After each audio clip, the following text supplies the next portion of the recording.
members of the diplomatic corps, media, and colleague political party activists.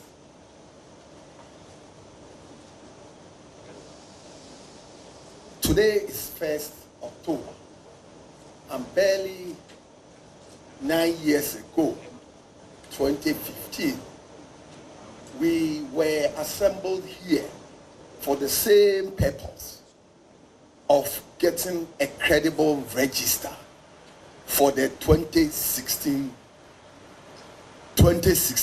elections. This same Alisa Hotel 9 years ago.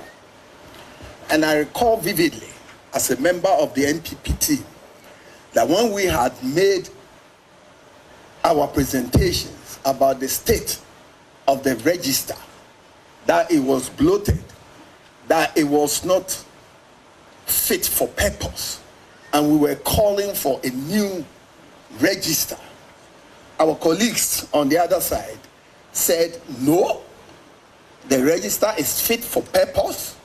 Allow the Electoral Commission to do its work. Why are you interfering in the affairs of the Electoral Commission? Today, they are playing the catch-up. They are playing the catch-up with the NPP. But I'll go back even before 2016.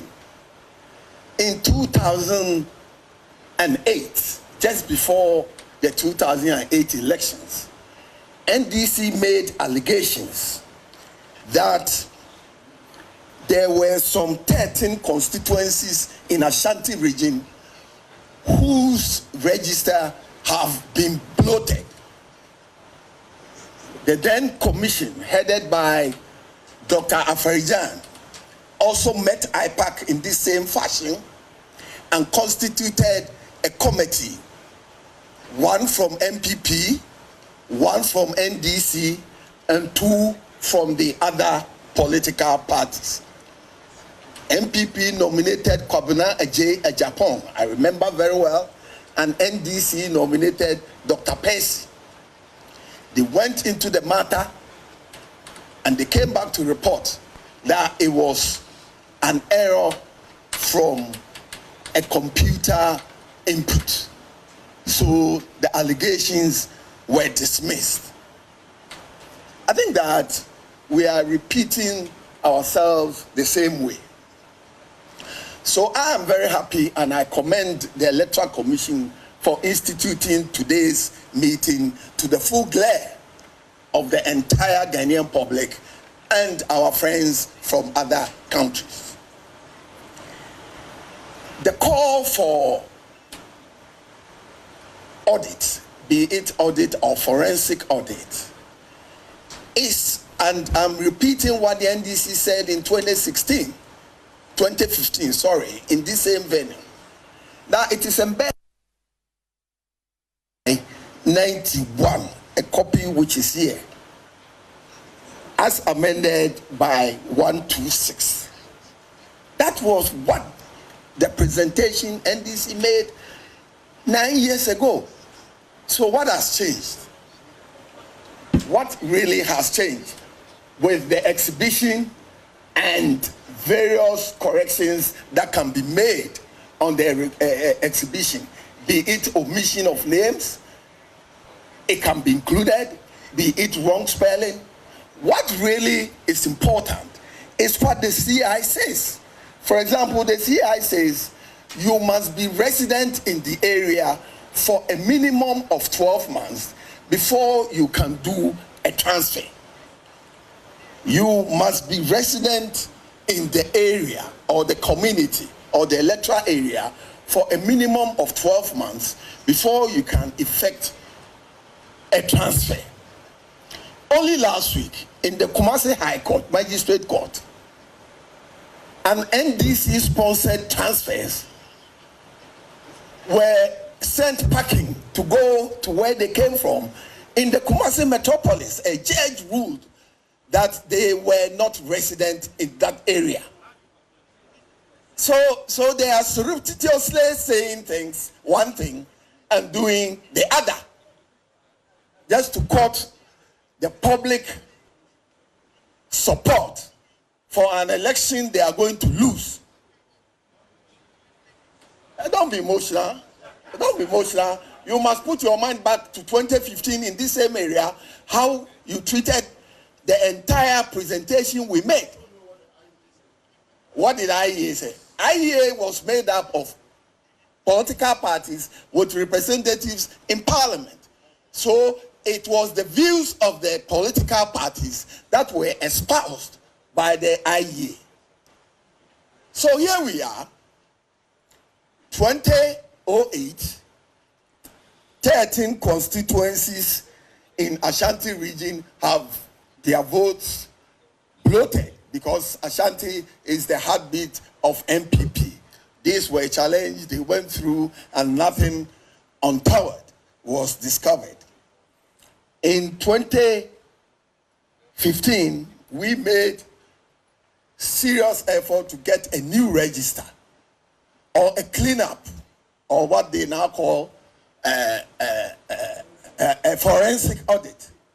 We went through the motions, all right, but we were denied because the panel, and for that matter, the commission at that time, entreated us to use the mechanism of the exhibition to do any corrections we want to make. What has changed? I want to ask my brothers in the NDC. And today, the NDC is saying 50,000 people are dead on the register. In 2015, and I'd like to quote from the report of the committee chaired by the late GCRAC Crab, on page 14 of the report, stated that by 2016 elections, based on the reported number of registrants in 2012 and 2014, there were as many as 580,000 estimated number of voter deaths. I repeat, by 2016 elections, based on the reported number of registrants in the 2012 and 2014 registrations, there were as many as 580,000 estimated number of voter deaths that would have occurred cumulatively.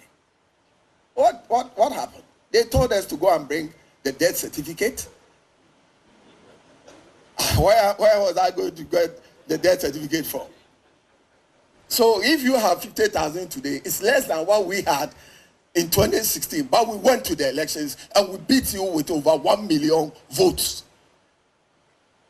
We beat you with over 1 million votes. Unprecedented in the history of elections in this country.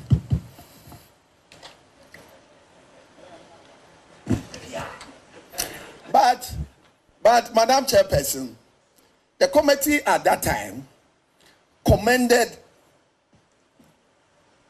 the New Patriotic Party must be commended for raising on the public platform the need for a credible voters register. This was in 2015, 9 years ago here. So you may be commended as well. You may be commended. We were commended at that time. So we commend you. But that's how far you can go, my friend. That is what you told me. That is what you told me. So the issues have been fixed. The IT director has said, and we followed it. And I'm telling you that we commend you the same way the committee then commended us. But you are trying to play the catch-up. So we will leave you to your fate. But you have 1,000 fraudulent votes that you try to transfer to Malaysia South, which you will have to go back and answer.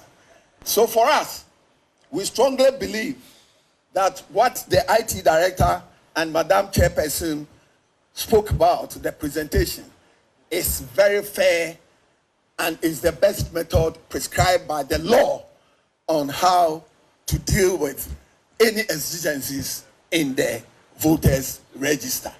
I will leave it to my General Secretary to put a finishing touch to it. Thank you. Please, we'll give you 2 minutes. Just wrap up 2 minutes. Thank you. Madam Chair, members of the Commission, distinguished CSOs, members of the diplomatic corps, colleagues from other political parties. Just as my Director of Elections reiterated on this platform, as stakeholders in this year's elections, carrying from what APC presidential candidate said, it bestows on us, irrespective of our political device, to make sure that the peaceful country that we are enjoying remains same after December 7th. Madam Chair, not long ago, certain people were asked to hit the street to demonstrate against the Electoral Commission based on what they perceive to be discrepancies and an attempt to rig the election for the New Patriotic Party. Upon several calls from key stakeholders that if NDC indeed have legitimate concerns to raise, we even asked them to do a press conference, invite all of us, walk us through all the allegations that they are talking about. Today, as we speak, the NDC is yet to give those so-called allegations and discrepancies to the Electoral Commission. Let it be on record. And for me, I challenge them that all those allegations that they are making and how the Electoral Commission will be able to address the issue, they don't have any further allegations. If indeed they do have it, they should bring it forth for us to interrogate it and see whether the Electoral Commission has addressed it or not. It's not a question about having a leaking roof and mopping your floor. It's about the data, what you presented to the Electoral Commission. The whole people of Ghana want to see it. And that is the comment APC made.